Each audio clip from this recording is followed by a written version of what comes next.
You're watching HFO-TV. Please join me in welcoming Christian Kaylor. That's really nice to get a little bit of applause there. I'm an economist with the government. I'm a bureaucrat, so when I come up to speak, I'm not used to applause, so I appreciate that. I want to talk a little bit about the, we'll see if this slide projector works here. Oh, good. I want to talk a little bit about, first, the region. So I'm going to say Portland here, and I hope that you'll catch me. I'm going to talk about the city of Portland. I'm going to talk about the Portland metropolitan area as a region.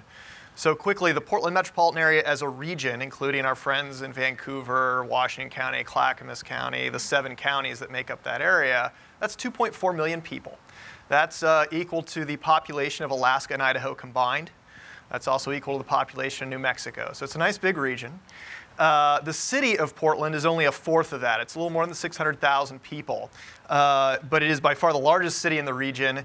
The next 8 cities in population, I'll read them very quickly, Vancouver, Gresham, Hillsborough, Beaverton, Tigard, Lake Oswego, Oregon City, McMinnville, combined get you to the same population as the city of Portland. So you get Portland and those 8 cities, I won't read them twice, those 9 cities get you to half the population in the region. This is going to be important in a few slides, so I'll be coming back to it later. But again, city of Portland, about 25% of the entire regional population. Now this is the job profile since, well, about the time I got hired in this job. You should be impressed to know I've been on this job now for more than 14 years in this same position, studying the Portland economy every day. So if you're optimistic, I have years of experience. If you're pessimistic, yeah, I haven't been promoted in 15 years. I mentioned it to my boss. He doesn't care. So you're getting a presentation from a guy who can't get a promotion. But anyway, back when I got hired back in 2000, my desk was in Beaverton. The unemployment rate in Beaverton in 2000 was 3.5%. It sounds like science fiction now, but it's something that we once had. So you see the recession 02, 03. This is a new thing where recessions actually last multiple years. This is a new frightening trend for the United States. Economists are still trying to wrap our heads around it. And then you get multi-year recoveries. So you see 2004, 2005 bouncing out. We peaked out there in 2007 about 1,050,000. Unfortunately, over the next 2 years there, 2009, 2010, very serious recession. We lost about 8% of all of our jobs. That's about 75,000 jobs lost. The good news is, about 6 months ago, the region, and again, I'm talking about the whole region, got back all of those jobs, and the last 12 months have been very, very strong. We've gotten back 30,000 jobs in the last 12 months, almost all of it in the private sector. That represents 2.9% growth over the last 12 months, 3.4% growth in the private sector. These are very strong numbers. What's unusual about it is the geographic pattern. So if we take, say, Multnomah County there, or sorry, Washington County on the left, as I said, as a region, we've recovered all of our jobs, and now we're growing. Well, Washington County is the fastest growing economy out of all 36 counties in the state, 11% job growth in the last 5 years. What's unusual, and in the lifetime of every person in this room, this has never happened, Multnomah County, where we're standing now, 85% of the population of Multnomah County is the city of Portland, so it's a nice proxy there for the city of Portland economy. 9% job growth, almost twice as much as Clackamas County, almost twice as much as the rest of the state of Oregon. Again, in the lifetime of every person in this room, we've never seen the city of Portland outperform the rest of the state coming out of an economic recession. You're going to hear me in the next few minutes say, in the lifetime of everybody in this room, we've never seen this data before. So I'm going to just shorthand that down to F5. People know what a macro is, and it's just going to go much faster, because you're going to hear it about 4 times in the next 5 or 6 slides. This isn't particularly an F5 in itself. This is how Portland compares as a metro area region to some other metros around the US. I picked a lot of West Coast areas. West Coast has been bouncing back faster than the rest of the United States. In fact, last month, the US Bureau of Economic Analysis put out the GDP numbers for 2013. Oregon had the fastest growing, well, one of the fastest growing economies in the US. It was faster than every state west of the Mississippi, or east of the Mississippi, excuse me, except for West Virginia. So Oregon is doing very well, outperformed California and Washington. So you see the Portland metro area there, 2.8% job growth, as I mentioned before. That ties us with Denver. Denver, by the way, by population was the 4th fastest growing city, the city of Denver, 4th fastest growing city in America last year. Seattle was number 1. but their economy as a region only grew at 2.5%. But these are very strong numbers. You'll see that that's almost twice as fast as the United States at 1.7% down there. It is twice as fast as relatively healthy economies like Boise and Salt Lake metro area.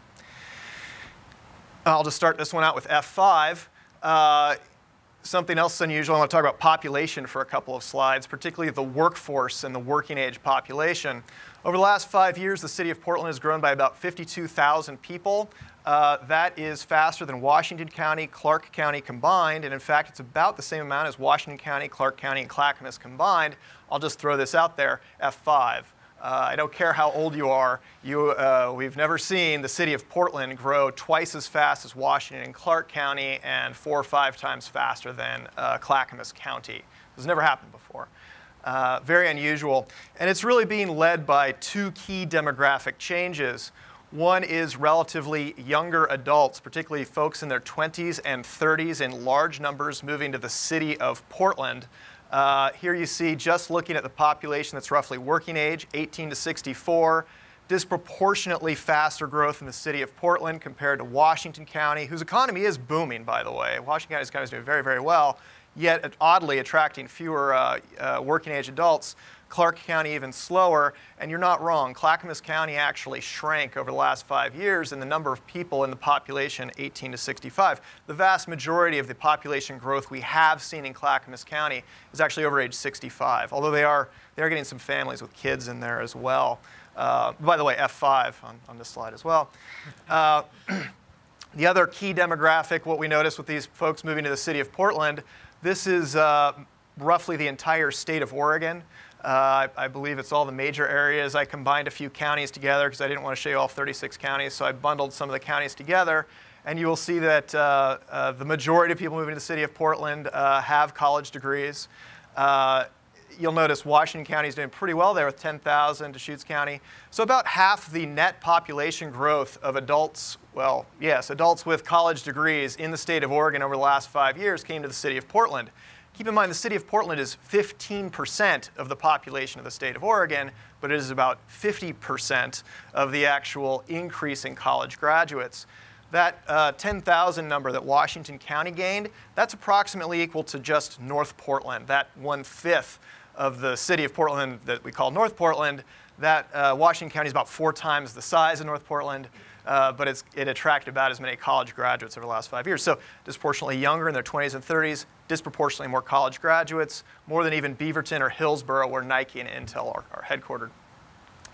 I want to go to building permits for the last 3 slides here. I know that this one's of particular interest to you guys. Building permits is a leading economic indicator that has been around a lot longer than I have been alive. It's just a classic way of looking at where the economy is going. Developers are risk takers, and when they feel optimistic, they stimulate the economy through borrowing large amounts of money, building these big projects, developing the infrastructure, paying the city and county those taxes. That's a big leading economic indicator for where the economy is going. So it's a classic. It's something that we've been looking at for decades. Oh, look, F5. In the last year, that's 2013, so I extrapolated 2014 on the right, but first let's look at 2013. You'll notice that there are more units. So if you build a 50-unit apartment building, I'm counting that as 50 units, that would be equal to 50 single-family households. For the first time in the history of the Portland metro area, we built more multifamily units in 2013 than we did single-family units. We've never done that before. And you can see the data going back pretty far.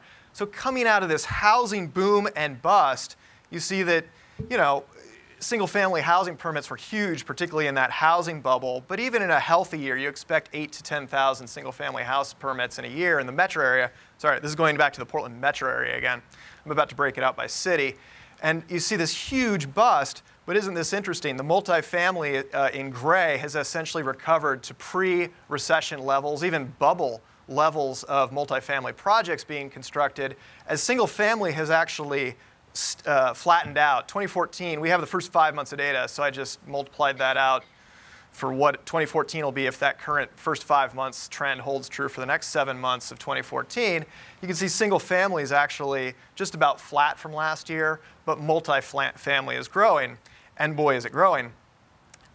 What's really unusual, and by the way, on this slide, F5, the city of Portland is leading more permits. And again, keep in mind, the city of Portland is 25% of the entire population of the region, but it is outperforming almost every city and county in the region, even adjusted by population.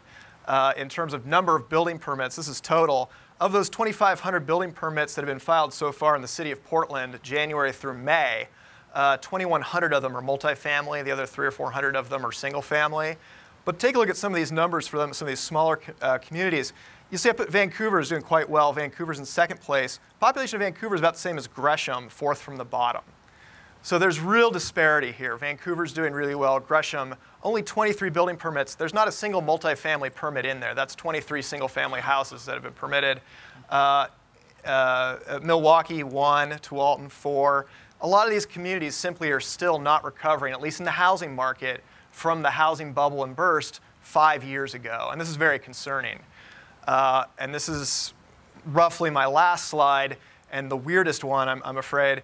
I want to point out, the first thing your eye is drawn to is the black line. That's the total number of multifamily permits in the city of Portland. But I want to talk about Washington County in red and Clackamas County in blue for just a moment.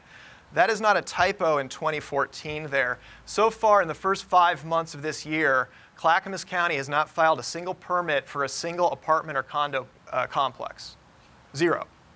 Now, Clackamas County is about 2/3 the population of the city of Portland, which has obviously done a lot of permits so far this year. This is an extrapolation of 2014. We're on track to do over 5,000 multifamily permits in the city of Portland. That is way more than we've ever done historically. And that is absolutely blowing Washington County out of the water. Again, in line with the Clackamas County disappearing there at 0 in 2014, you'll notice they dropped off quite a bit in 2013 from 2012.